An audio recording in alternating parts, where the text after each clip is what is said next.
어버이 주일을 하나님 앞에 올려드리면서 우리 어버이 주일에만 어버이의 은혜를 감사하는 것이 아니라 바라기는 모든 주일 가운데에 우리 교회의 어버이 되신 분들, 또 우리 가정의 어버이 되신 분들을 늘 공경하는 그러한 우리 영등포영문의 모든 성도들이 되시기를 간절히 소망합니다. 저는 저희 아이까지 포함해서 4대째 구세군 집안에서 자라고 또 지금까지 이렇게 지내왔습니다. 저희 할머니께서 백수를 조금 못하시고 돌아가셨는데요, 한 번은 저희가 고향에 가서 저희 아버지께서 할머니께 돌아가시기 전에 어머님, 동네 어르신들이 몇 분이나 계시지요? 라고 한번 질문을 드린 적이 있습니다. 질문을 드렸더니 어머니가 저희 할머니가 동네 어르신이 한 명도 없는데 라고 이야기를 하시는 거예요. 그러니까 저희 아버지가 좀 의아해 하셔가지고, 아니 어머니, 뒷집에 아무개 씨도 그렇고 앞집에 아무개 어르신도 그렇고 노인이 많으신데 왜 어르신이 없다고 하세요? 라고 했더니, 당시에 저희 할머님이 백수를 얼마 남지 않으신 나이기 때문에 당신이 보셨을 때는 모든 사람들이 청년인 거예요. 그러니까 모든 사람들이 청년이기 때문에 바로 더 이상의 동네에 어르신이 없다라고 표현을 하셨습니다. 우리 영등포영문에 부임해서 우리 사랑의 성도님들, 우리 사랑의 우리 원로님들을 바라보면서 저는 저희 돌아가신 할머니와 같은 그런 관점으로 보았을 때에 강옥 정교님보다 더 나이가 많으신 분들을 제외하고는 아무도 어르신이 없다라는 생각으로, 그런 생각으로 목회를 하기를 원합니다. 바라기는 원로라는 그런 표현도 중요하지만요, 주님 오시는 그날까지 내가 최선을 다하고 열심을 다하는 자리가 바로 나의 자리고, 주님 부르시는 그날까지 내가 열심을 다해서 기도하는 그러한 성도, 그러한 우리 사랑하는 영등포영문 군우님들이 될 때에 바로 원로회가 아니라 바로 새로운 청년회로 하나님께서 사용하시고 북돋아 주실 것이다 라는 믿음 가지고 승리하시는 우리 사랑하는 영등포의 모든 어버이들이 되시기를 주님의 이름으로 간절히 소망합니다. 오늘은 교회력으로 부활주일 이후 5번째 주일입니다. 또 구세군에서는 5월 2번째 주일을 바로 앞에 보시면 아시겠지만요, 어버이 주일로 정해서 지키고 있습니다. 어버이 주일 유래에 대해서 제가 말씀을 드리면요, 처음 유래가 된 것은 미국에서 마더스데이라고, 처음에는 아버지들은 좀 소외한 것 같아요. 어머니 날이라는 표현으로 바로 처음 시작했다라고 합니다. 그래서 1914년 미국 국회는 그 5월 둘째 주일을 바로 어머니 주일로 정하여서 기념일로 지키기 시작했습니다. 근데 어머니 주일은요, 그 후에 제가 보니까 아버지들이 좀 서운한 것들이 굉장히 많았던 것 같아요. 그래서 그 아버지의 역할 또한 중요함이 강조되면서 그 명칭이 어떻습니까? 지금처럼 어버이 주일로 바로 지켜 사용되고 있는 것입니다. 한국에서도 이 본격적으로 어버이 주일을 지켜지기 시작한 것이 바로 1930년 6월 15일이었습니다. 그 정부의 모든 기록들이 나와 있는 그 국가기록원 그 기록을 보면요, 저희 구세군인으로서 참으로 자랑스러운 내용이 등장합니다. 그것이 무엇이냐면, 한국에서 어버이 주일을 처음 도입하여 시작한 것이 바로 구세군에 의해서, 구세군 교회에 의해서 시작되었다라고 바로 정부의 공식 그 기록에 나와 있다라는 것입니다. 그래서 1930년 구세군 가정단에 의해 시작되었다라고 정확하게 기록되어 있을 만큼 바로 국가에서 공인되어 기록되어 있는 것입니다. 한국에도 처음은 미국처럼 어머니 주일로 지키다가요, 초대 이승만 대통령께서 그 주일을 정신을 대중에게도 알려야 되겠다, 다시 말해서 교회에서만 지키는 것도 참 좋지만 바로 믿지 않는 사람들도 그 어머니 주일을 지키는 것이, 또 함께 나누는 것이 참 좋겠다라는 생각 때문에 바로 1955년 5월 8일, 그 당시에는 어머니 주일로, 어머니 날로 바로 제정하여서 공포하였습니다. 그 후에 1960년 교회에서는 바로 어머니 주일을 어버이 주일로 바꾸어서 또 아버지 은혜도 기리는 날로 삼았고요. 이제는 1974년경에는 바로 정부도 어머니 날을 바로 어버이 날로 개칭해서요, 지금까지 지키고 있습니다. 그래서 이런 과정을 거쳐서 또 마치 오늘 또 어버이 주일이 어버이날과 겹쳤는데요, 그 5월 8일이 바로 어버이날이 되었다라는 것입니다. 그래서 한국의 5월 8일 어버이날이 유래된 것이 바로 우리가 몸담고 있는 이 구세군에 의해서 시작됐다는 것과 또 그 확장성으로, 구세군에서는 어떻습니까? 어버이 주일이 지나면 이제 가정단 주일로 또 가정 주간으로 모든 것들이 지켜지면서 바로 부모를 섬기고 또 가정을 돌아보는 그런 뜻깊은 주간이 바로 이 5월 한 달인 것입니다. 하나님께서는요, 부모 공경을 강조하셨습니다. 그렇기 때문에 우리가 당연히 지켜야 하는 그런 신앙의 덕목들이 많지만요, 그 덕목과 계명 가운데에서도, 십계명에서도 바로 부모 공경의 내용이 분명히 기록되어 있습니다. 제1계명부터 제4계명까지는 그 하나님과 관련된 그런 내용들이 등장하지요. 대신 제5계명부터 10계명은요, 사람과 사람 또 인간과의 관계 가운데에 바로 그리스도인으로서 지켜야 할 덕목에 관한 것들, 그래서 제5계명은 사람과 관련된 첫 번째 계명이다라는 것으로 의미하여서 바로 그 첫 계명이 바로 부모를 공경하라라는 말씀을 통하여서 약속하신 첫 계명이다라고 표현하고 있는 것입니다. 하나님은 출애굽기 20장 말씀을 통해서 내 부모를 공경하라, 그리하면 너의 하나님 나 여호와가 내게 준 땅에서 내 생명이 길리라 라고 바로 언약의 말씀을 우리에게 선사하셨습니다.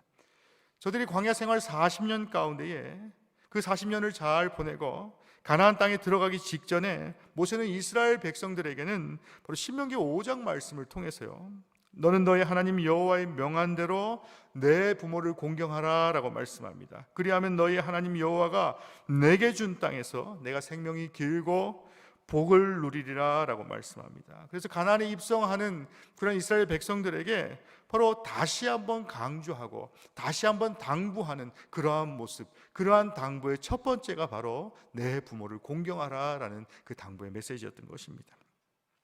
그래서 오늘 본문의 말씀에서도 사도 바울이 십계명의 제5계명을 가지고 바로 그것에 대해서 말씀하고 있습니다. 에베소 교회의 성도들에게 편지하면서 오늘 제가 준비한 본문 1장 1절 말씀과 2절 말씀과 같이 자녀들아 너희 부모를 주 안에서 순종하라, 이것이 옳으니라, 내 아버지와 어머니를 공경하라, 이것이 무엇입니까? 약속 있는 첫 번째 계명이 될 것이다 라고 말씀하고 있는 것입니다. 바울 사도는 너희 아버지와 어머니를 공경하라 라는 권면을 하면서 뭐라고 말합니까? 바로 약속 있는 첫 번째 계명, 바로 인간으로서 첫 번째부터 네 번째 계명은 어찌 보면 나중에 설명드리겠지만요, 당연히 지켜야 할 하나님과 나와의 관계 가운데 있지만 여전히 인간으로서 도리를 다해야 하는 그런 계명 가운데 약속된 첫 번째 계명을 잘 지켜 행하는 그런 주님의 자녀가 되라라고 말씀하고 있는 것입니다. 우리가 생각하기로 첫 번째 계명은 제1계명이지요. 나 외에 다른 신을 섬기지 말라라는 그런 첫 번째 계명이지만요, 왜 사도 바울이 바로 부모 공경의 4계명을 바로 첫 번째 계명이다라고 칭하였을까요? 바로 그 이유는 제가 앞서도 설명드렸지만 10계명 가운데 1계명부터 4계명까지 지키는 것은 어찌 보면 수직적 의무이고 성도로서 해도 되고 안 해도 되는 그런 의무가 아니라 내가 성도다라고 칭함을 받는다라고 한다면 반드시 행해야 할 의무가 바로 10계명에 나오는 1계명부터 4계명의 내용인 것입니다. 다시 말해 내가 하나님의 백성이고 하나님의 자녀라면 어떤 지켜도 되고 지켜야만 한다라는 그런 옵션이 있는 것이 아니라요, 무조건적으로 행해야 하는, 때로는요 어떤 신앙의 흑백 논리로 접근하여도 당연한 듯한 그러한 말씀, 내가 반드시 지켜야 하는 그러한 말씀, 절대적인 진리, 하나님과 나와의 관계성을 정립하는데 무조건적인 계명이 바로 1계명부터 4계명인 것입니다. 이것은 마치 군인과 경찰이 나라를 잘 지키는 것과 마찬가지다라는 것입니다. 군인과 경찰이 나라를 잘 지킨다라는 것은요, 어찌 보면 당연한 의무이기 때문에 바로 군인이 나라를 잘 지키는 것만으로도 어떤 상을 받는 것은 결코 아니지요. 하지만 그들의 임무가 소홀하였다면 어떤 징계를 받는 것이다 라고 할 때에 바로 하나님의 백성에게 당연한 의무로 그것을 잘 지켰다라고 한다 할지라도 무슨 상을 주는 것이 아니라 바로 어떤 상을 주는 그러한 계명이 아니라 어떻습니까? 무조건적인 언약의 계명, 무조건 지켜야만 하는 언약의 계명이 바로 첫 번째 계명부터 네 번째 계명을 말씀하고 있는 것입니다. 그런데 5계명부터는요, 앞서 말씀드렸던 어떤 절대적인 수직 관계를 넘어서서 어찌 보면 조금 수평적인 사회성을 강조하는 그러한 내용들이 등장합니다. 하나님의 약속이기 때문에 부모를 공경하는 사람에게는 지금도 하나님께서 복을 허락하여 주실 것입니다. 그래서 성경에는요, 시어머니를 잘 봉양하여서 복을 받는 룻도 있고요, 아버지를 거슬러서 어떻습니까? 악행을 일삼다가 패가 망신한 홈리와 비느하스의 이야기도 분명히 존재하더라라는 것입니다. 첫 번째로 제가 말씀드리는 룻의 삶에 대해서 제가 말씀드리고자 합니다. 룻의 남편이 죽은 후에 홀로 된 시어머니 나오미를 끝까지 봉양하고 덕과 재물을 겸비한 보아스라는 남편을 얻어서 그의 아들 오벳을 얻고 바로 이방 여인으로서 어떻습니까? 메시아 가문의 어미가 되는 그러한 축복을 누리게 됩니다. 그의 아들 오벳은 다윗의 할아버지가 되었고요, 다윗 왕의 계보가 되는 영광을 얻게 되었고, 훗날 예수 그리스도로 이어지는 그 다윗 왕 자손의 계보, 또 그리스도의 계보가 되는 그런 영광을 얻게 된 것입니다. 그녀의 남편은 죽고 아들도 재산도 없는 시집에 끝까지 남아서 홀로 된 늙은 시어머니를 모시는 결단은 결코 쉬운 일이 아니었다라는 것입니다. 오늘을 사랑하는 우리 성도님들이 한번 내가 룻이 되었다라고 생각하고 한번 상상해 보시길 바랍니다. 오늘 우리 성도님들이 룻의 입장이라면 어떤 결정을 내리겠습니까? 요즘 시대에 보면 시어머니가 거부했을 수도 있겠죠. 시어머니가 더 힘들어할 수 있는 그런 상황 아니겠습니까? 하지만 룻기 1장 16절 말씀을 보시면요, 어머니의 백성이 나의 백성이 되고 어머니의 하나님이 나의 하나님이 될 것입니다 라고 고백합니다. 그러면서 제가 죽는 일 외에는 결코 내 어머니를 떠나지 아니할 것입니다 라고 고백하는 그러한 단호한 태도를 통하여서 홀로 된 시어머니를 따라서 고향 모압을 버리고 베들레헴으로 떠나게 됩니다. 그리고 복을 받는 그러한 삶을 살게 된 것이죠.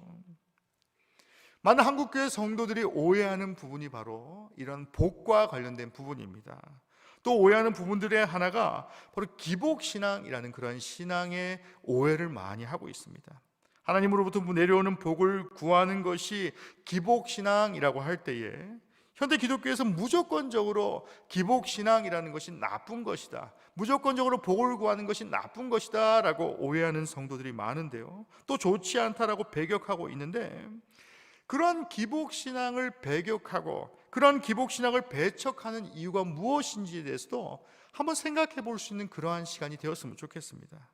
많은 이유가 있겠지만요, 가장 큰 이유 중에 하나는 앞서 설명드렸던 그런 계명, 하나님과 나와의 어떤 수직적 개념인 첫 번째 계명부터 네 번째 계명을 잘 지킨 것만으로, 내가 그 계명만 잘 지켰으니까 하나님 나에게 복을 주시옵소서라고 하는 그러한 태도 때문이다라는 것입니다. 이것은 마치요, 우리가 학창시절에 국영수 과목을 중요하게 생각했던 것처럼 4계명까지의 과목이 바로 국영수 과목이다라는 그러한 생각으로 집중하고 마치 수능에 나오지 않는다라는 그러한 과목들이 있죠. 뭐 음악이라든지 미술이라든지 어떤 기술이라든지 그러한 과목과 같이 나머지 계명들에 대해서 등한시하였기 때문에 어떻습니까? 세상의 사람들이 보는 하나님의 관점, 그리고 우리가 바라보는 하나님의 관점이 달라지고요, 또 세상의 사람들이 바라보는 그리스도인들의 모습이 점점 우리가 생각하는 것과 다른 그런 괴리감을 느끼게 되는 그러한 일들이 바로 현대사회에 벌어지기 시작했다라는 것입니다.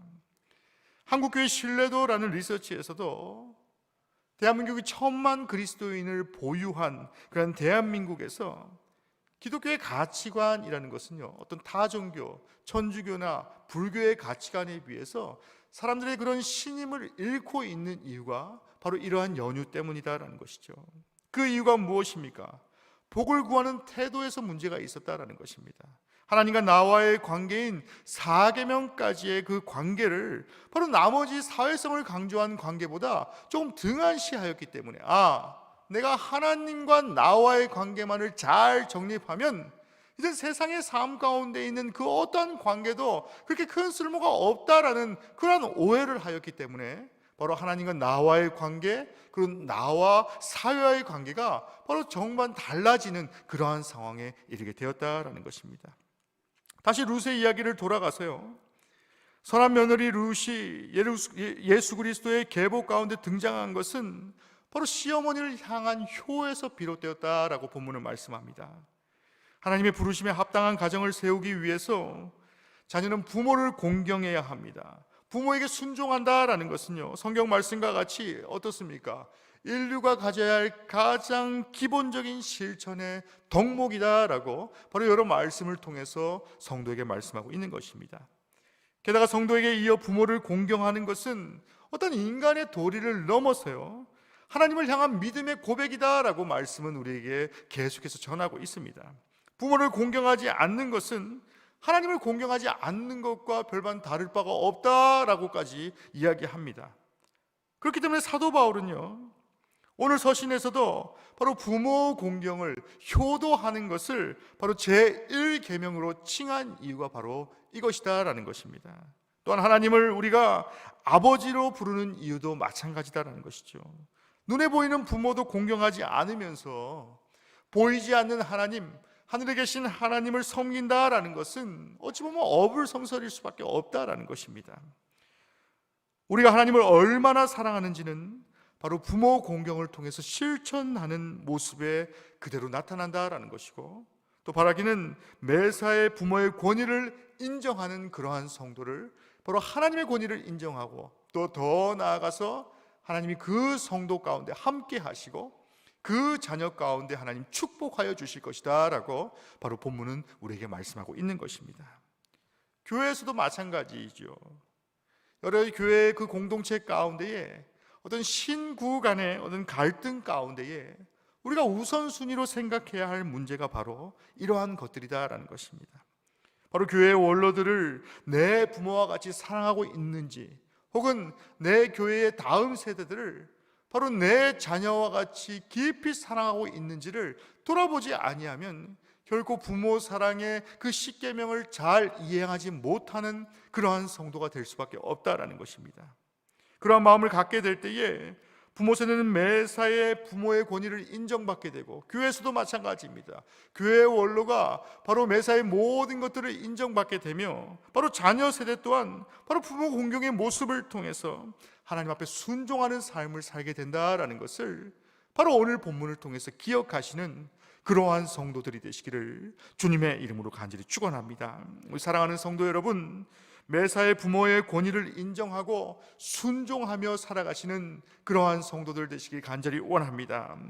이런 부모님을 우리에게 주신 하나님을 인정하는 삶을 기억하셔서 우리의 삶 가운데에 나의 육신의 부모와 저 하늘에 계신 우리 하나님을 더욱더 섬기며 주님 앞에 나아가시는 우리 영등포 영문의 모든 성도들이 되시기를 주님의 이름으로 간절히 축원합니다. 두 번째로 제가 앞서 말씀드린 것과 같이 홈리와 비느하스 이야기를 하고자 합니다. 앞서 룻과 같은 효를 통해서 복을 받은 성서의 인물이 있다라고 한다면요, 반면에 제사장의 아들로 태어났습니다. 그 홈리와 비느하스는 하나님을 알지 못하는 그런 불량한 인생으로 마감한 그러한 대표적인 인물들 중에 하나였습니다. 그들은 하나님께 올리기도 전에 제물을 하나님 앞에 올려드릴 제물의 고기를, 가장 중요한 부분들을 바로 가져다 먹으면서 여호와의 제사를 멸시하는 일들을 하였습니다. 또 그것으로 부족하여서 회막문에 일하는 여인들을 바로 취하게 되는, 데려다가 동침하는 그런 악행까지 저지르게 됩니다. 이 악행에 대한 소문이 퍼져서 어떻습니까? 그 아비된 엘리 제사장의 귀에까지 들어가게 되었다라는 것이죠. 엘리는 아들들을 부르게 됩니다. 아들들을 불러서 그러지 말라라고 당부합니다. 신신당부했음에도 불구하고 그 두 자녀들은 바로 부모의 말을, 아버지의 말을 듣지 않게 되는 그러한 결과를 초래하게 되지요. 자녀가 이 지경까지 이르게 될 정도로 바로 자녀를 왜 훈육하지 못했을까에 대해서 한번 생각해 보시길 바랍니다. 엄하게 다스리지 못한 것은 전적으로 아비 엘리의 잘못이겠죠. 결국 복받아야 할 제사장의 가정임에도 불구하고 부모를 공경하지 아니하고 하나님 앞에 불경한 그런 행동을 하였기 때문에 바로 그 자식들로 인하여서 바로 귀하게 쓰임받는 선지자의 집안이 몰락하게 되는 그러한 결과를 보게 됩니다. 무엇을 잘못을 했길래 그런 제사장의 가정에서 이러한 참사가 일어났겠냐라는 것입니다. 2000년도 중반에 저희 부부가 결혼을 한 후에 미국으로 유학해서 공부했던 시절이 있습니다. 그 공부하러 갔을 때에 그 영어가 서툴 때에 가장 두려웠던 곳이 어디였냐라고 하면 바로 서브웨이라는 그런 가게였습니다. 지금 제가 서브웨이가 어디 있는지 이 동네 한번 찾아봤더니요, 교회 주변에 찾아보니까 땡땡 벤처타운이라는 곳에 있더라고요. 그래서 나중에 설교 마치고 서브웨이가 궁금하신 분들은 한번 가보셔도 좋을 것 같아요. 보통 다른 햄버거 가게나 일반 상점은요 어떻습니까? 모든 물품이 정해져 있죠. 내가 원하는 치즈버거, 내가 원하는 프렌치 프라이, 내가 원하는 콜라, 그것들에 대해서 정확하게 기억만 하게 되면 쉽게 주문을 할 수가 있습니다. 혹은요, 요즘은 세트 메뉴라는 것이 나와 있어가지고 내가 원하는 종류들을 잘 조합했을 때에 1번 메뉴를 내가 먹으면 되겠다라고 생각하면요, 머릿속으로 영어 공부를 막 하기 시작합니다. 그래서 영어를 준비를 한 다음에 그 캐시 앞에 가서요, 어떤 문장을 만들지 않아도 되죠. 넘버 원 플리즈 라고 하면 넘버 원을 딱 주게 되죠. 굉장히 편하게 음식을 받아서 먹을 수가 있습니다.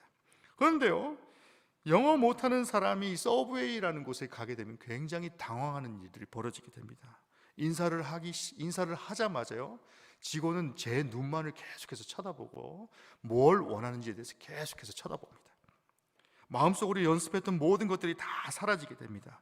메뉴를 말하게 되면요, 그것으로 끝나는 줄 알았더니 빵은 무슨 빵을 줄까, 빵을 데펴줄까, 구워줄까, 데쳐줄까에 대해서 질문합니다. 이것으로 끝났다라고 생각했더니 치즈는 한 5가지 종류가 있는데 무슨 치즈를 줄까에 대해서 또 설명을 하고요, 소스는 무슨 소스를 줄까, 뭐 고추를 넣어줄까, 야채를 넣어줄까, 뭘 빼줄까, 넣어줄까를 계속해서 반복하다 보면 결국에는 어떻습니까? 내가 원했던 메뉴를 단 한 번도 먹어보지 못했다라는 것이죠. 영어를 못한다라는 핑계를 대지 않기 위해서 대충 예스만 몇 번 하다 보니까 내가 생각했던 메뉴는 한 번도 먹어보지 못했고요, 정말로 봄짓도 못한 그런 메뉴를 들으면서 내가 영어 공부를 정말 열심히 해야 되겠구나라는 그런 도전이 계속해서 생겼던 그러한 시간들이 있었습니다. 제가 이 말씀을 왜 드리냐면요, 부모로서의 삶이 때로는 어떻습니까? 마치 서브웨이 샌드위치처럼요, 내 아이에게 선택할 것이 많았으면 좋겠다라는 그런 오해를 하는 부모들이 굉장히 많죠. 이 많은 선택권을 마치 서브웨이 사장이 소비자에게 주듯이 바로 내 자녀에게 많은 선택권을 주는 것이 바로 부모의 마음이다라고 오해하는 성도들이 생기기 시작합니다. 자녀를 위하는 마음으로 그 자녀를 위하는 마음이 아니라 나 자신의 욕심임에도 불구하고요, 어떤 사심이 담긴 그런 여러 가지 선택지를 계속해서 주고 있다는 것입니다. 엘리 제사장과 같은 우를 범하지 않기 위해서는요, 또 가장 우를 범하지 않기 위한 쉬운 방법은 바로 자녀가 스스로 선택할 수 있도록 하는 것이다라는 것입니다. 먼저 하나님이 아이 안에 계획하신 가능성을 보고 신뢰하는 것으로 바로 자녀 교육이 시작되어야 한다라는 것입니다. 삶의 작은 부분부터 직접 선택하도록 도와주는 것이 중요하다라는 것입니다. 설사 아이가 많은 경험 가운데 실패한다라고 한다 할지라도, 바로 지쳐서 쓰러져 넘어져 있다라고 한다 할지라도, 반복되어 일으켜주고 싶은 마음이 너무나도 많이 생긴다라고 한다 할지라도 스스로 일어설 수 있도록 그러한 시간들을 할애하는 것이 중요하다라고 말합니다. 스스로 하나님을 경외할 수 있도록 부모가 수많은 방법들을 제시할 수도 있음에도 불구하고 자녀 스스로의 선택을 돕고 기다려주는 부모가 되는 것이 무엇보다 중요하다라는 것입니다. 사랑하는 영등포영문의 성도 여러분, 어버이 주일을 맞이해서 효와 관련된 설교를 하고 그 설교를 한편 듣고 잠시 효에 대해서 다짐하는 것만으로 우리의 부모의 공경하는 마음이 끝나서는 안 된다는 것입니다. 평소에 부모의 마음을 헤아리고 하나님의 마음과 같이, 하나님의 말씀과 같이 부모를 잘 섬기는 그러한 성도들 되시기를 주님의 이름으로 간절히 축원합니다. 부모의 말씀에 청종하고 근심하지 않도록 성실하게 살아가시는 그러한 성도들 되시길 간절히 원합니다. 또 고마운 마음을 표현해주는 자녀가 될 때에 바로 아버지가 나를 사랑하신 것 같이, 제가 말씀드렸던 일련의 그런 내용들과 같이요, 내 자녀가 나를 섬김이 바로 내가 부모를 섬김과 같이 똑같은 은혜가 바로 그 가정 가운데 전해진다라는 것을 바로 오늘 본문을 통해서 기억하시는 그러한 성도들이 되시기를 주님의 이름으로 간절히 축원합니다. 하나님은 부모를 공경하는 사람이 땅에서 장수할 것이다 라고 약속하셨습니다. 제사장의 아들로 태어나서 부모 덕에 제사장이 된 홈리와 비느하스는요 어떻습니까? 가만히 있기만 하였어도 큰 영광을 누리는 그러한 가정 가운데 살았지요. 그럼에도 불구하고 많은 오늘을 살아가는 성도들이 가장 잘못되고 가장 불경된 그러한 자녀의 모습, 자녀의 대명사로 이 홈리와 비느하스를 사용하는 이유가 무엇이겠습니까? 끝까지 효심을 다해서 하나님 앞에 더욱더 나아가지 아니하면 바로 육체의 부모를 섬기지 아니하는 성도는 바로 하늘 아버지를 섬길 수 없다라는 것을, 하늘 아버지를 봉양할 수 없다라는 것을 바로 오늘 본문을 통해서 다시 한번 기억하시는 그러한 성도들이 되시기를 주님의 이름으로 간절히 축원합니다. 반면에 남편도 죽고 아들도 없고 유산도 없이 홀로 된 룻은요 연로한 시어머니를 떠날 수 없어 끝까지 효심을 다해 봉양하니까 하나님께서 기특하게 여기셨다라는 것을 기억하시길 간절히 원합니다. 인품과 재물을 겸비한 최고의 남자 보아스를 남편으로 얻게 되고 결국 아들을 낳아서 바로 예수 그리스도의 가문이 되는, 또 다윗 왕조의 그런 선조가 되는 그러한 영광을 얻었다라는 것을 잘 기억하셨어요. 부모가 자녀를 키우는 것 같지만 사실 자녀를 키우는 분은 하나님이시고, 내가 하나님을 섬김과 같이 내 부모를 사랑으로 섬길 수 있는 우리 영등포영문의 모든 성도들이 되시기를 주님의 이름으로 간절히 소망합니다. 이제 말씀을 마치면서 부모를 섬기는 일은 해도 되며 안 해도 되는 일이 아니라요, 하나님이 주신 첫 계명이 바로 내 부모를 공경하라라는 것을 다시 한번 기억하시는 이런 어버이 주일이 되시길 간절히 소망합니다. 또 부모 세대와 자녀 세대 공이 제가 담대히 말씀드리기는 우리 안에 모든 삶이 바로 하나님께 영광이 되는 삶을 살기 위해서는 바로 내 자녀에게 바로 나의 권한을 이양하는 것이 아니라 바로 내 자녀에게 모든 것을 하나님께로부터 왔음을 인정하고 바로 기도를 통해서 양육하고 기도를 통해서 아이를 돌보는 그러한 부모가 될 때에 바로 그 가정 가운데에 또 그 공동체 가운데에 하나님이 함께 하시고 인도하여 주심을 다시 한번 기대하며 소망하는 우리 사랑하는 영등포영문의 모든 성도들이 되시기를 주님의 이름으로 간절히 축원합니다. 우리 시간에 기도하실 때에 오늘 받은 말씀 가지고 함께 기도하며 나아가는 그러한 시간 되기를 원합니다. 하나님, 지금까지 나의 삶 가운데에 나의 육신의 부모를 잘 섬기지 못했던 것들 주님 용서하여 주시옵시고, 오늘 본문의 말씀을 통해서 내 하나님, 육신의 부모와 또 내 하나님 아버지를 더욱더 잘 섬기는 그러한 성도의 삶을 살길 원합니다. 또 내 자녀들을 잘 양육하는 그러한 주님의 참된 부모가 되길 원합니다라고 우리 시간에 오늘 받은 말씀 가지고 함께 기도하는 그러한 시간 갖도록 하겠습니다. 우리 한 목소리로 함께 기도하겠습니다. 사랑과 은혜가 충만하신 하나님, 우리와 함께 하시고 인도하시는 은혜 가운데에 하나님, 우리의 삶의 모든 것이 하나님으로부터 왔음을 다시 한번 기억합니다. 그럼에도 불구하고 내 자녀다라는 핑계로 내 자녀를 내 마음대로 훈육하였던 것들 주님 용서하여 주시옵시고, 하나님 아버지를 섬기는 마음으로 내 아비를 극진히 섬기지 못했던 것들 주님 용서하여 주시옵소서. 주님, 이제 간절히 바라옵고 나오기는 우리 영등포영문의 모든 성도들이 주님 앞에 기도합니다. 하나님, 우리의 삶이 오직 하나님 중심으로 살게 하여 주시옵시고, 하나님만을 의지하고 하나님만을 신뢰하는 그러한 삶을 살 때에 우리의 인생이 바로 하늘의 신령한 복과 은혜를 누리는 그러한 가정이 될 수 있도록 주님, 우리 가정 가운데 함께 하시고 인도하여 주시옵소서. 주님, 함께 하시는 은혜 가운데 서게 하여 주시옵소서. 사랑과 은혜가 충만하신 하나님, 이 어버이 주일을 맞이하여서 우리 사랑하는 영등포영문에 많은 어버이를 허락하여 주셨고, 또 그 어버이의 기도와 사랑의 실천을 통하여서 우리가 이 자리에 서 있음을 다시 한번 기억하게 하여 주신 은혜를 감사를 드립니다. 주님, 이 시간에 간절히 바라옵고 나오기는 하나님 아버지를 섬기는 것과 같이 내 육신의 부모를 잘 섬기는 그러한 주님의 자녀가 되길 간절히 소망합니다.